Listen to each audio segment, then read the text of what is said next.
Good morning. I'm Marcus Hyles for WVAS News. The Montgomery Police Department will carry on in the face of the involuntary retirement of its police chief. At a press conference Monday, Chief Kevin Murphy announced his retirement, but claimed it was the mayor's decision and not his own. Mayor Todd Strange was surprised at Murphy's remarks. I wasn't really expecting that, but, like someone said, what do we say? We say, well, we tell the truth, and I said what I think the truth is. He said what he thinks the truth is. I just know that the things that we have dealt with. Problems apparently began to arise in late 2012 over Murphy's leadership style, with enough complaints filed to prompt an inquiry. The results of that investigation ultimately led to the retirement announcement.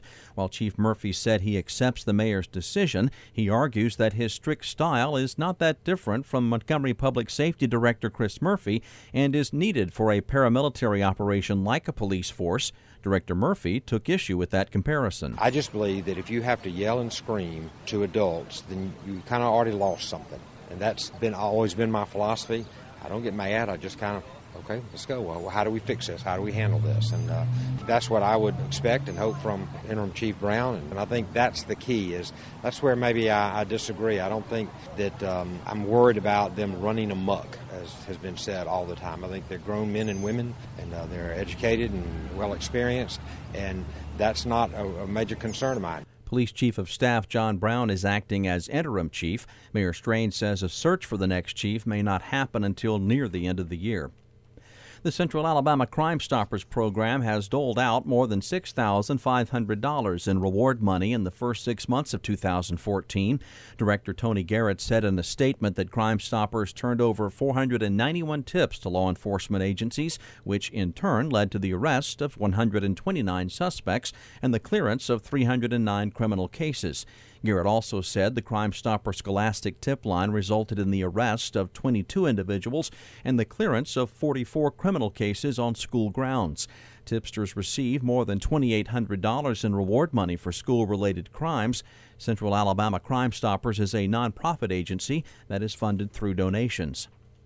The first case of chikungunya has been confirmed in Alabama. An official with the Alabama Department of Public Health said a Huntsville woman contracted the mosquito-borne virus while traveling in Haiti.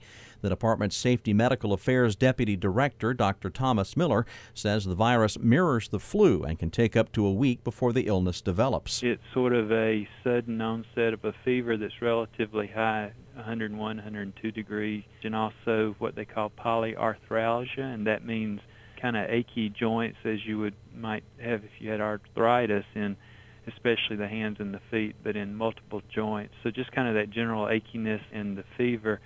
The virus is one that so far in the country has been documented by CDC to occur in people who've traveled, especially to the Caribbean. Dr. Miller says the virus isn't deadly but can last for several days. He adds there is no cure, but the symptoms can be treated with over-the-counter medication. The Center for Disease Control and Prevention reports cases have been recorded in all of Alabama's neighboring states. Officials with the Montgomery Museum of Fine Arts announced a major project this week that's coming to the capital city. Museum staff broke ground on a new outdoor sculpture garden that will be erected right outside the museum's doors. Mark Johnson, director of the museum, is confident the garden will be completed by early 2016. The project's going to encompass about 3 acres of land, and there's going to be some shifting of a roadway so that we can cross that road and include that with the park that we have.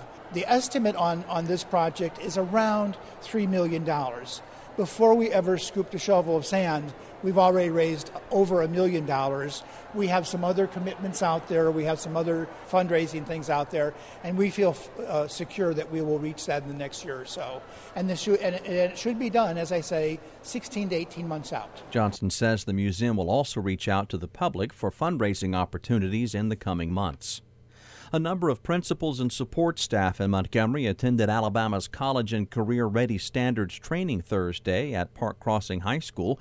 Carver High School Principal Gary Hall says he looks forward to implementing the standards lesson plans. We've identified it from the administration side as to what we see when we go in the classrooms.